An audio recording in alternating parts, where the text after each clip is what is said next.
Eu acho que apesar dos problemas, e a Gabi acabou de apresentar essa dificuldade com o Congresso, a gente termina 2023, no meu entendimento, e de muitas outras pessoas também, mas no meu entendimento terminamos um pouco melhor do que começamos o ano, até porque começamos com um golpe, uma tentativa de golpe em 8 de janeiro. Teve aquela esperança toda com a posse do Lula e depois, o 8 de janeiro, golpe, o bolsonarismo ameaçando, acampamentos na porta de quartéis, isso tudo, se dissolveu.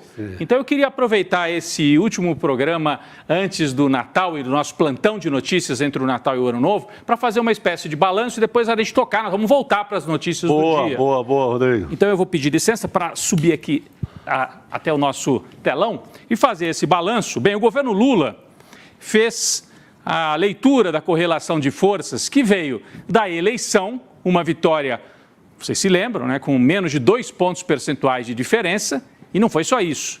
Ele ganhou por pouco e o Lula fez a leitura também do Congresso com o qual ele tinha que lidar.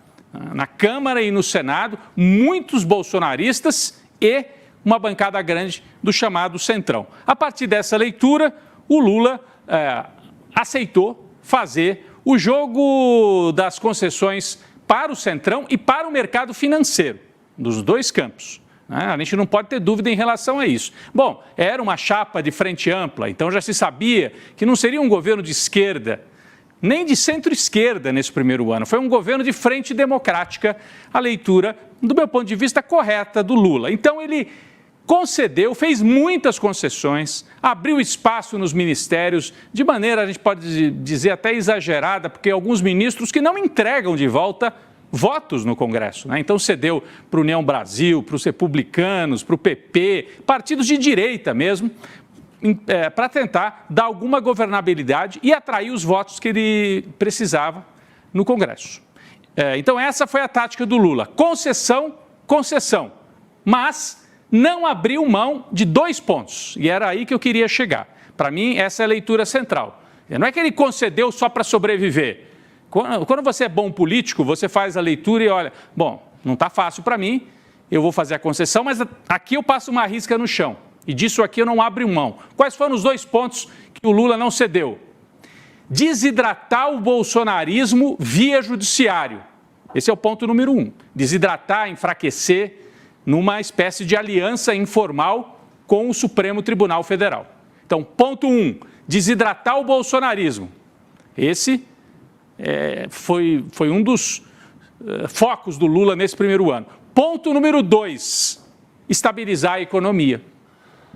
Nesses 2 pontos, no meu entendimento, o Lula avançou. Terminou o ano melhor do que nós começamos. Se o objetivo era estabilizar a economia e deixar o bolsonarismo mais fraco, o Lula sai vitorioso ao fim de 2023.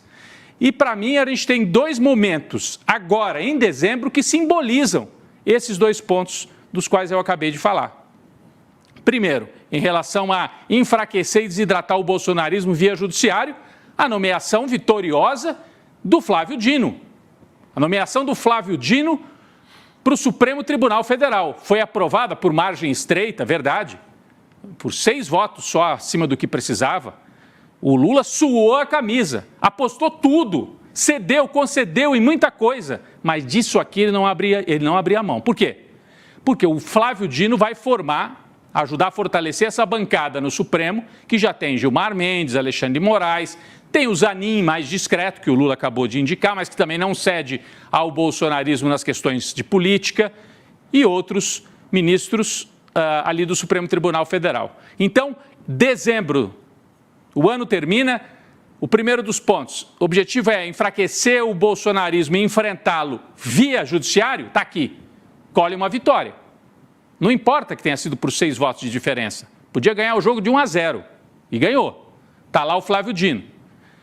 A Gabi, a gente acabou de trazer aqui na abertura, que os bolsonaristas do 8 de janeiro vão passar o Natal presos, não vai ter indulto, não tem arrego.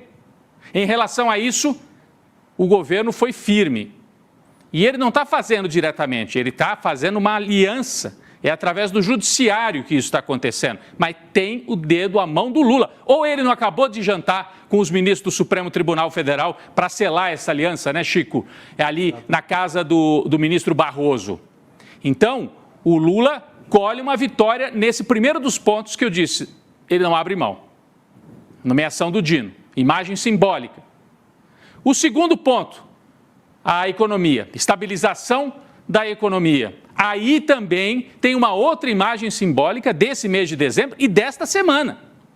O Lula foi ao Congresso Nacional e participou da sessão de promulgação da reforma tributária, que era um pedido, uma reivindicação antiga do setor empresarial no Brasil. E essa foto, para mim, simboliza esse segundo ponto. Estabilização da economia, apostando tudo na negociação. Então, aqui você tem Lula, Poder Executivo, Pacheco, presidente do Senado, Arthur Lira, presidente da Câmara. O presidente da República ia ao Congresso, não é muito comum isso, né, essa foto, é só em momentos especiais que isso acontece. O Lula quis tirar essa fotografia para selar o final deste ano e mostrar, olha aqui, ó, eu disse que eu ia apostar em uma economia estável através de negociação, não é baixando decreto, fazendo bagunça, fazendo loucura, estabilidade e previsibilidade. O Lula falou disso muito na campanha eleitoral. O país precisa de previsibilidade, precisa disso na saúde, saber que vai ter vacina, na economia, nas regras da política, e aqui na economia ele está entregando o que prometeu. Ah, não é a reforma tributária ideal, mas é a reforma tributária possível com esse Congresso, que é um Congresso de direita. Portanto, o Lula colhe uma outra vitória. Por isso que eu digo que o ano termina, para o governo, no meu ponto de vista, melhor do que começou. Isso nem aparece nas pesquisas. As pesquisas desta semana, com o balanço, mostram que o país está relativamente dividido, com uma vantagem para o Lula, né? Ele tem mais aprovação do que desaprovação, não é nada estrondoso. O bolsonarismo continua forte, tem quase 40% do país, mas do ponto de vista institucional, o Lula se fortaleceu. E o Bolsonaro está aqui, ó. O Bolsonaro se enfraqueceu. Então nós temos imagens simbólicas dessas vitórias do Lula, vitórias que eu considero notáveis. E enquanto ele se fortalece, o bolsonarismo se enfraquece. Há uma sequência de brigas entre os bolsonaristas. A gente pode olhar aí o episódio do Dino. O Dino mexe com os instintos primitivos da direita. Vocês viram o que os bolsonaristas fizeram com o Moro, porque ele foi lá cumprimentar o Flávio Dino. A direita toda dividida. Moro, traidor, isso aí circulou nas redes, né? Então, Moro, traidor. Depois o Mourão, imagina, foi vice-presidente general, batendo boca. A gente também já mostrou aqui. Aqui é braço. Aqui é braço, disse o Moro. É bem no estilo bolsonarista, mas é briga entre eles. Não estão precisando nem brigar com a esquerda ou com os setores democráticos. Estão brigando entre eles. Isso é sintoma de crise. O Bolsonaro inelegível e eles estão divididos. Falta uma liderança. Eles estão olhando assim, pô, se não é o Bolsonaro, então quem é que vai nos liderar? Eles têm força social, mas está faltando articulação e uma liderança que possa ocupar esse lugar de um Bolsonaro inelegível.